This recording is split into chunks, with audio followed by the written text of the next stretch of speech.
करते हुए बरबस राज सुत ही तब दीन्हा, नारी समेत गवन बन कीन्हा। जबरदस्ती पुत्र को राज्य दे दिया। पुत्र लेना नहीं चाह रहा है, लेकिन जबरदस्ती उसे राज्य सौंप करके घर से निकल गए। लेकिन आजकल के लोग क्या करते हैं, बूढ़े हो गए, ताले में चाबी भी अच्छे से लगाने नहीं आती है, लेकिन फिर भी अपना जो घर में कब्जा है ना, वो छोड़ना नहीं चाह रहे हैं लोग। एकदम बूढ़े हो गए हैं। अब भगवान के भजनों में जब पूरी जिंदगी इनको दे देनी चाहिए, लेकिन फिर भी संसार की मोह माया नहीं छोड़ पा रहे हैं। लेकिन इन्होंने देखिए क्या किया, यहाँ पुत्र लेना चाह रहा है, लेकिन संसार के लोग नहीं देना चाहते हैं। और यहाँ क्या हो रहा है, पुत्र लेना नहीं चाह रहा है, लेकिन फिर भी जबरदस्ती मनु और शत्रुपा ने अपने पुत्रों को राज्य दे करके घर से निकल गए। वहाँ वन में जाकर के कठोर तपस्या करते हैं। एकदम भयंकर तपस्या चल रही है। भगवान को प्रसन्न करने के लिए विधि हरि हर तप देख अपारा, मनु समीप आए बहुबारा। अनेक बार ब्रह्मा विष्णु महेश इनका कठोर तप देख करके आते हैं इनके पास, लेकिन कहते जब तक मेरा परमात्मा मेरे पास नहीं आएगा, तब तक मेरा ये तप बंद नहीं होने वाला है। अब भगवान को भी विवश हो करके इनके पास आना पड़े कि नील सरोरु नील मणि, नील नीरधर श्याम, लाजहि तन शोभा निरखी, कोटि कोटि सत्कार। अब साक्षात परब्रह्म नील सरोरु नीलमणि प्रभु साक्षात इनके समक्ष प्रकट हुए हैं। मनु और शत्रुपा ने इनको देखा, प्रणाम किया। भगवान कहते अरे इतना कठोर तप आखिर क्यों चल रहा था? कहते प्रभु बस आपका दर्शन हो गया, अब कोई कामना नहीं बची मन में। भगवान फिर भी कहते अरे जो चाहते हो सो मांग लो। मनु और शत्रुपा कहते हैं प्रभु आपके दर्शन हो गए, अब इससे ज्यादा क्या मांगे? भगवान तो सब जानते हैं। मनु शत्रुपा कहते हैं सो तुम जानो अंतर्यामी, अरे आप तो सबके मन के जानने वाले हैं, अब हम इसमें क्या बताएं? कहते नहीं आप मांगिए। अब मनु और शत्रुपा देखिए, सबसे पहले मनु मांग रहे हैं भगवान से। कहते हैं प्रभु चाहो तुम ही, इतना कहा कि भगवान ने उनकी तरफ दृष्टि डाली।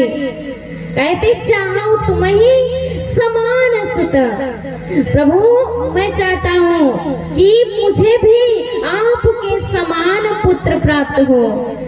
भगवान ने तुरंत आशीर्वाद दे दिया, तथास्तु जो तुम मांग रहे हो सो पूर्ण होगा।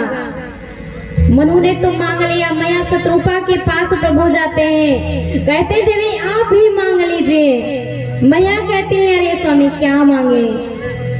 आप तो सबको जानते हैं, जो मेरे पति ने मांगा है ना, सो कृपाल मोहि अति प्रिय लगा, वही मुझे भी बड़ा ही सुंदर लगा जो मेरे स्वामी ने मांगा है।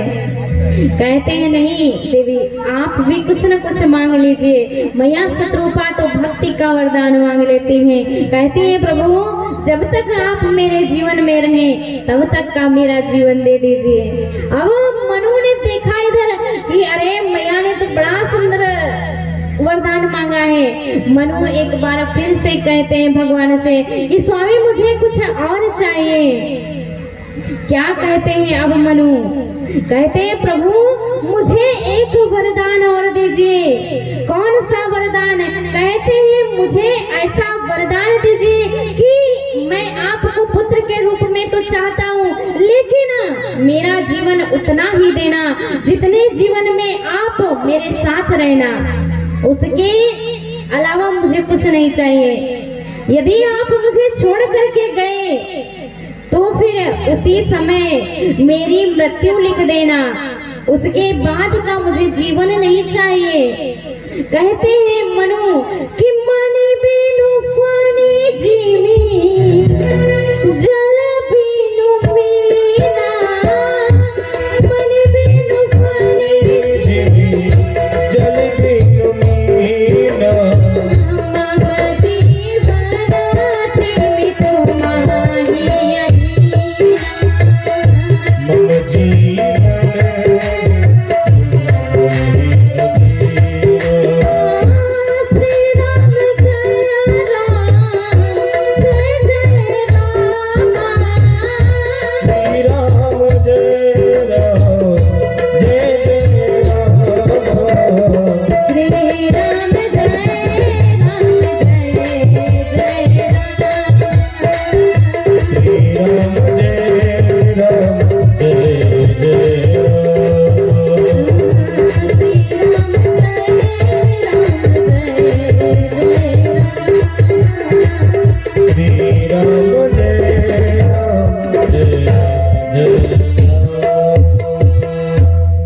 मनु महाराज ने आज भगवान से मांगा क्या है कि मणि बिनु फनी, जैसे सर्प मणि के बिना नहीं रह सकता है, जैसे जल के बिना नदी का कोई अस्तित्व नहीं है, जैसे मछली पानी के बिना नहीं रह सकती है, ऐसे ही प्रभु मेरा जीवन बनाना। आप जब तक मेरे साथ रहना तभी तक का मेरा जीवन देना।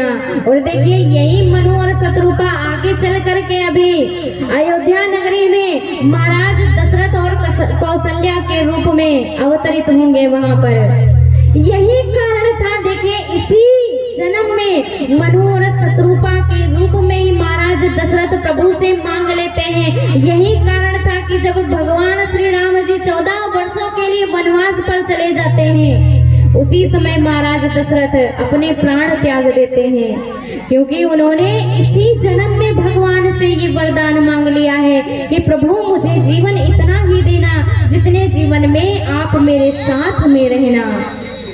भगवान ने उन्हें आशीर्वाद दिया है और ये भगवान के जन्म लेने का चौथा कारण था। कहते हैं प्रभु तब तक आप जा करके अमरावती में निवास कीजिए, आगे चल करके त्रेता युग आएगा, उसमें महाराज दशरथ और कौशल्या के रूप में जब आप अयोध्या नगरी में जाएंगे, तब उसी समय मैं आपके पुत्र के रूप में आपके घर जन्म लूंगा। भगवान के जन्म लेने का चौथा कारण। और पांचवा कारण है कैकेयी नाम का एक देश है जहाँ के राजा प्रताप भानु को ब्राह्मणों के द्वारा श्राप लगता है। ब्राह्मण उन्हें श्राप दे करके जाते हैं और यही प्रताप भानु अगले जन्म में रावण और कुंभकर्ण के रूप में जन्म लेते हैं। और इनका जो एक सेवक होता है धर्म रुचि नाम का, वो बड़ा ही धार्मिक व्यक्ति था, बड़ा ही भगवान का सेवक था, तो वो जाकर के विभीषण के रूप में जन्म लेता है। इधर सबसे पहले देखिए राम जी के जन्म के पहले ही रावण का जन्म हो चुका है। जब रावण आएगा तभी तो राम जी आएंगे। रावण का सबसे पहले जन्म होता है। और रावण देखिए इतनी विद्या जानता था ना रावण, अपने मस्तक काट करके भगवान को चढ़ाया करता था, ब्रह्मा जी को चढ़ाया करता था। एक बार होता क्या है, उसने अपना मस्तक काट करके अग्नि में चढ़ाया और उसमें देखता क्या है कि मेरी मृत्यु भगवान ने किसके हाथों से लिखी है। रावण को सारी विद्याओं का ज्ञान था, ब्रह्मा जी की लिखी लेखनी रावण पढ़ लेता है और देखता क्या है कि ब्रह्मा जी ने मेरी मृत्यु मनुष्य और वानरों के हाथों से लिखी है। अब रावण बड़ा परेशान होता है, सभा में जाता है, बैठता है। जब मंत्री लोग देखते हैं, कहते हैं अरे महाराज क्या हुआ, इतने चिंतित क्यों दिखाई दे रहे हैं। कहता है ब्रह्मा जी ने ऐसा ऐसा लिखा है, मेरी मृत्यु एक मनुष्य के हाथों से लिखी है ब्रह्मा जी ने। अब जो उनका मंत्री होता है कहता है अरे महाराज काहे को चिंता कर रहे हैं, आपकी मृत्यु यदि मनुष्य के हाथों से लिखी है तो आप इतना चिंतित क्यों हो रहे हैं। अरे हम तो राक्षस है, हमारा तो आहार ही है मनुष्य और वानर, हमारा तो यही आहार है। रावण अब यहीं पर अत्याचार करना शुरू करता है। घोर अत्याचार रावण का पृथ्वी पर फैलता है। पृथ्वी मैया भी दुखित हो जाती हैं। चारों तरफ रावण का आतंक फैला हुआ है। माँ नहीं मातु पिता नहीं देवा, सधुवन सन करवा वही सेवा। माता पिता गुरु किसी को रावण नहीं मानता है, साधुओं से अपनी सेवा करवाता है। और इतना ही नहीं, सारे देवताओं को भी बंदी बना रखा है उसने। अब आता है समय भगवान के अवतार लेने का। जब मैया पृथ्वी रोती हुई जाती है भगवान के पास में, कहती है प्रभु अब ये अत्याचार देखा नहीं जाता, अब तो कृपा कीजिए और पृथ्वी पर आइए अवतार लेकर के। अब बाबा गोस्वामी जी कथा को सीधे ले जाते हैं अयोध्या नगरी में। अयोध्या नगरी के महाराज दशरथ, जो सारे जितने भी सांसारिक सुख हैं, जितना भी धन वैभव सब कुछ एकदम हर चीज से प्रतिष्ठित हैं महाराज दशरथ, लेकिन उनके जीवन में एक दुख है। कौन सा? अरे एक बार भूपति मन माही, एक बार भूपति मन माही, भय गलानी मोरे सुत नाही, भय गलानी मोरे सुत नाही।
दशरथ के मन में आज अपार दुख है।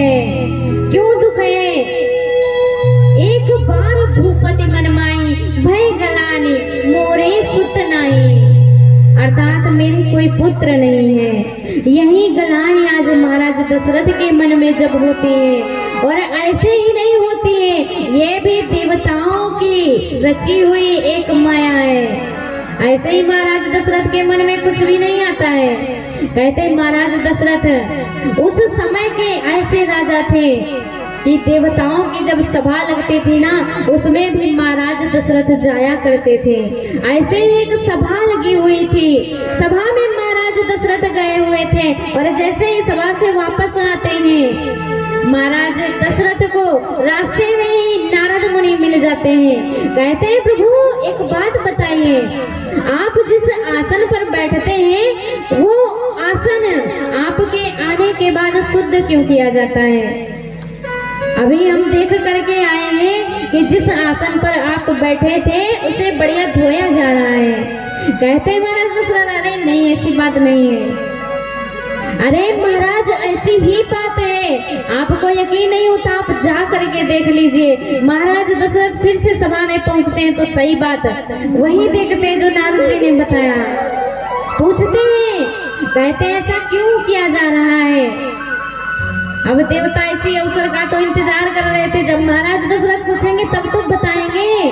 कहते हैं, अरे महाराज आपके कोई पुत्र नहीं है, इसीलिए हमारे जो सभा लगी है ना, कहते हैं जिसके पुत्र नहीं होता है उसे निर्वंशी राजा कहा जाता है। आप निर्वंशी राजा हैं, इसीलिए जब आप जा रहे हैं ना, आपका आसन शुद्ध किया जा रहा है। अब महाराज के मन में ग्लानि होती है कि मेरे तो कोई पुत्र ही नहीं है, चौथा पन आ गया है महाराज का, लेकिन अभी तक कोई पुत्र नहीं है। देवताओं ने ये सारी रचना बनाई थी महाराज को याद दिलाने के लिए, क्योंकि यदि देवता याद नहीं दिलाएंगे तो भगवान अवतार कैसे लेंगे? जब सारे देवता विनती करते हैं, महाराज दशरथ जाते हैं अपने गुरुदेव के पास में। कहते हैं ना, कोई भी समस्या का समाधान है गुरुदेव ही दिखाते हैं, रास्ता हमें दिखाने वाले गुरुदेव ही हैं। लेकिन हम और आप लोग क्या कहते हैं? जब भी कोई समस्या आती है ना, पड़ोसी के पास पहुंच जाते हैं, अरे भाई बड़ा दुख है हमका, बड़ा दुख भगवान दे रहे हैं। ऐसी बात है ना? ऐसी बात है, ऐसी ही बात है। देखिए, संसार के लोग तो पहले से ही दुखी हैं। दुख सुनता कौन है? एक बात बताइए, दुख कौन सुनता है हमारा? जिसके पास पहले से ही दुख हो, जो पहले से ही दुखी है वही हमारा दुख सुनेगा। कि 4 तुम कहो तो 8 हमारी तैयार है, फिर हमारी सुनो, वही दुख सुनेगा। आप लोग एक बात बताइए, क्या 2 बीमार मिल करके किसी बीमारी का इलाज कर सकते हैं? नहीं कर सकते। ये भगवान ने हमें जब मानव तन ये दिया है तो कुछ ना कुछ तो सोच करके रखा ही होगा। अरे इतना काहे दुखी हो? अरे जब दांत न थे तब दूध दही, जब दांत दियो तो वो अन्न भी दही। अरे जल में थल में पशु पंछी न में, सुधी लेत जो है सुधी तेरी भी नहीं। फिर काहे को परेशान हो रहे हो? जो सबकी सुधी लेते हैं, जल में रहने वाले, थल में रहने वाले पशु पंछियों की जो सुधी लेते हैं, क्या वो हमारी सुधी नहीं लेंगे? अवश्य लेंगे। ये संसार को दुख बताने से कोई लाभ नहीं मिलने वाला है। यदि दुखी है तो उनकी शरण में जाइए, वहीं से आपका कल्याण होगा। लेकिन आज का मानव देखिए बड़ा दूरदर्शी है। आज का तो ठिकाना नहीं, कल का सोच करके पहले रखता है।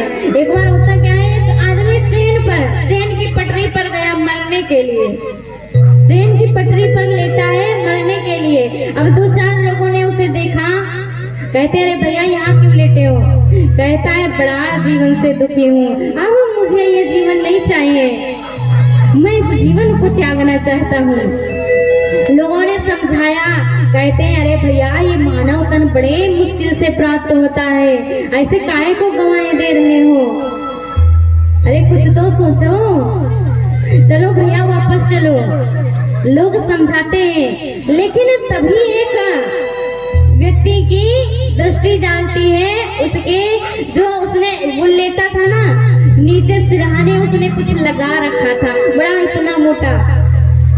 एक व्यक्ति पूछ लेता है, कहता है, भैया लेटे तो हो लेकिन ये सिरहाने क्या दबा रखा है? कहता है, अरे भैया मान लीजिए कि ट्रेन लेट आई तो क्या हम भूखे मरेंगे? अरे इसमें रोटी है भैया, रोटी लेकर के आए थे, मान लीजिए ट्रेन आने में थोड़ा लेट हो जाए तो क्या हम भूखे मरेंगे? खा पी के बढ़िया मरेंगे, भूखे काहे मरेंगे? ऐसा मनुष्य दूरदर्शी आज का।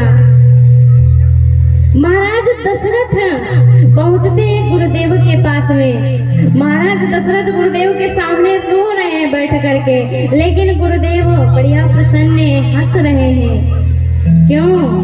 कहते हैं गुरुदेव आज देख करके प्रसन्न नहीं हो रहे हैं, वो उनका भविष्य देख करके प्रसन्न हो रहे हैं। कहते हैं अरे महाराज धीरज धरिए, आपको एक नहीं दो नहीं चार पुत्र होंगे, थोड़ा धीरज तो धरो।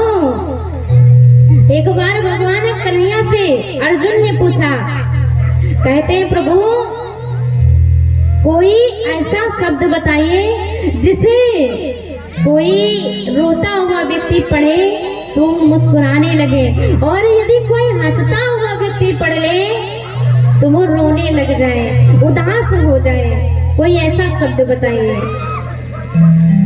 भगवान कन्हैया बताते क्या है? कहते हैं एक ही शब्द लिखना था, उन्होंने एक शब्द में लिख दिया, ये वक्त भी गुजर जाएगा। अब उधर से एक भिखारी आ रहा था, उसने जब इतना पढ़ा ये वक्त भी गुजर जाएगा तो उसके भी चेहरे पर मुस्कुराहट आ गई। उसने भी सोचा कि आज मैं भिखारी हूँ, क्या पता कल परिस्थिति बदल जाए और मुझे भी भगवान भिखारी न रहने दें, कल क्या पता मैं भी थोड़ा अच्छा हो जाऊं। वो तो चला गया। अब दूसरा व्यक्ति आया, बढ़िया 4 पहिया गाड़ी में सूट बूट पहने हुए बैठा था, उसने यही लाइन पढ़ी कि ये वक्त भी गुजर जाएगा। वो उदास हो गया, कहता है सोचता है मन में, आज तो बढ़िया 4 पहिया गाड़ी में बैठे सूट बूट पहन करके, क्या पता कल कोई ये हमारी गाड़ी रहे न रहे, क्या पता कल को ये हमारी गाड़ी छीन जाए, हम करोड़पति से सीधा रोडपति बन जाए। वो पढ़ करके उदास हो गया। आज यही बात गुरुदेव भी महाराज दशरथ को समझा रहे हैं। कहते अरे धीरज धरिए, ये वक्त भी गुजर जाएगा, बहुत जल्दी समय आने वाला है प्रभु के अवतार लेने का। महाराज गुरुदेव वशिष्ठ जी कहते हैं कि आप एक यज्ञ करवाइए, पुत्र कामेष्टि यज्ञ। जब ये यज्ञ सफल होगा तब आपके भी घर में 4 पुत्रों का जन्म होगा। महाराज दशरथ जाते हैं, श्रृंगी ऋषि को बुलाते हैं और श्रृंगी ऋषि के द्वारा वो पुत्र कामेष्टि यज्ञ पूर्ण किया जाता है। महाराज अग्निदेव हाथ में चरों का कटोरा लेकर के, खीर का कटोरा लेकर के प्रकट होते हैं और वो कटोरा गुरु वशिष्ठ जी के हाथ में रख देते हैं। गुरु वशिष्ठ जी महाराज दशरथ के हाथ में रखते हैं और महाराज दशरथ के बांटने का भाव देखिए। महाराज दशरथ खीर का वितरण कर रहे हैं। कैसे? अर्ध भाग कौशल्य ही दीना। खीर जो थी ना कटोरे में, आधा भाग महाराज दशरथ ने कौशल्या मैया को दे दिया। जो आधा भाग बचा ना, उसमें से फिर से 2 भाग किए। अब 1 भाग महारानी कैकेयी को दे दिया। अब तो 1 भाग बचा। अब महाराज दशरथ मन में विचार कर रहे हैं कि मैंने कौशल्या और कैकेयी को तो पहले ही दे दिया है, कहीं सुमित्रा ये सुन करके नाराज न हो जाए कि पहले उन लोग को दे दिया, अब हमको दे रहे हैं। बड़ी और छोटी को तो पहले ही दे दिया, बीच वाली महारानी बच गई। महाराज दशरथ ऐसा मन में विचार करके जो वो खीर बची थी उसके 2 भाग कर दिए। अब महारानी कौशल्या और मैया कैकेयी के हाथ में रख करके महाराज दशरथ कहते हैं कि आप दोनों जा करके बढ़िया स्वागत करके महारानी कौशल्या, महारानी सुमित्रा जी को ये खीर प्रदान कीजिए। तीनों रानियों ने वो खीर ग्रहण की और इसमें से कहते हैं एक रानी की खीर छील लेकर के चली जाती है, जो कि अंजना मैया पर्वत पर तपस्या कर रही है, उनकी गोद में डाल जाती है जाकर के, और उसी से श्री हनुमान जी महाराज का जन्म होता है। इधर तीनों रानियां गर्भवती हैं। मंदिर में सब राजा ही रानी, शोभा शील तेज की खानी। एक मैया शोभा है, दूसरी शील तेज है, तीसरी। तीनों रानियां गर्भवती हैं और धीरे धीरे वो समय आ रहा है। कितने महीने व्यतीत हो गए हैं। पुत्र आता है कितने महीने में आता है? 9 महीने में। लेकिन यहाँ 8 महीने बीत गए, 9 महीने बीत गए, 10 महीने बीत गए। भगवान अभी अवतार नहीं लिए हैं। अब सारे देवता भी भगवान से प्रार्थना करते हैं, कहते हैं प्रभु अब तो जाइए, अरे कितना विलंब करोगे। सारे देवता आज विनती कर रहे हैं, प्रभु की स्तुति कर रहे हैं। अरे सब देव चले, महादेव चले, ले ले फूलन के हार हो, आओ राघव सांवरिया।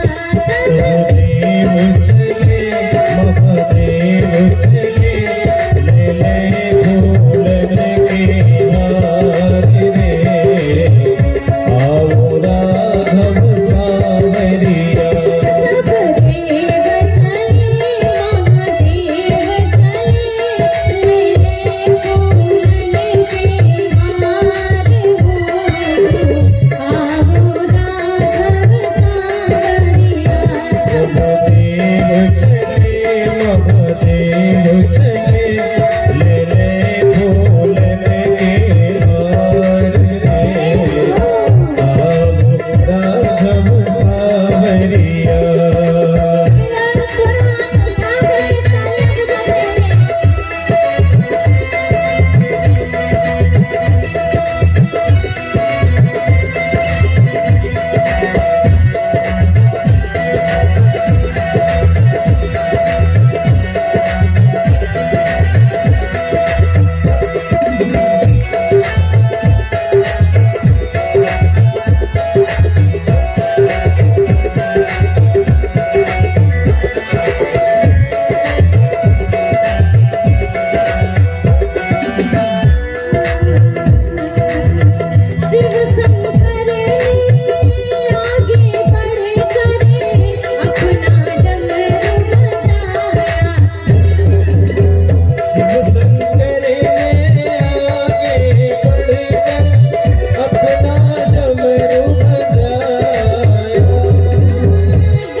सब भक्त करे है पुकार, हरि आ जाओ एक बार।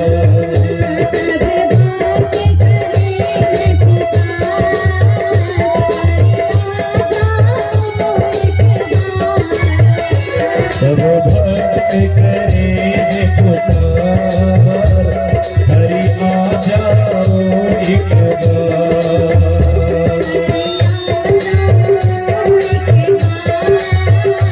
हरि आ जाओ एक बार, हरि आ जाओ एक बार, हरि आ जाओ एक बार। सरकार की जय हो। इधर सारे देवता जब भगवान की स्तुति करते हैं, कहते हैं प्रभु अब तो आ जाओ। अब 11वां महीना आया है, भगवान के अवतार लेने का समय आ गया है। कौन सा समय है?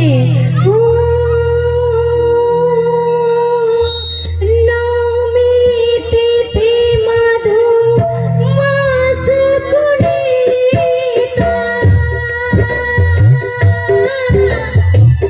शुक्ल पांचवे अभिजित हरिप्रीता। राम सिया राम जय जय राम, राम सिया राम जय जय राम।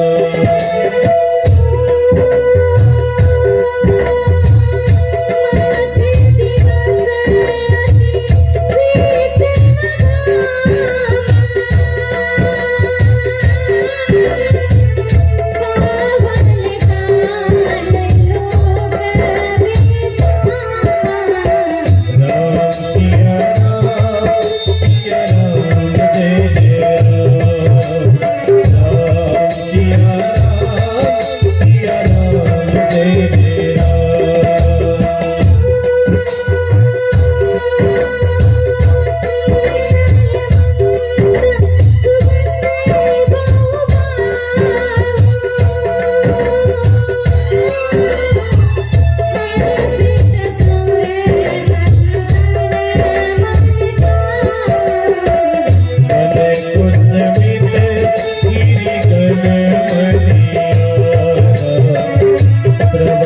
सकल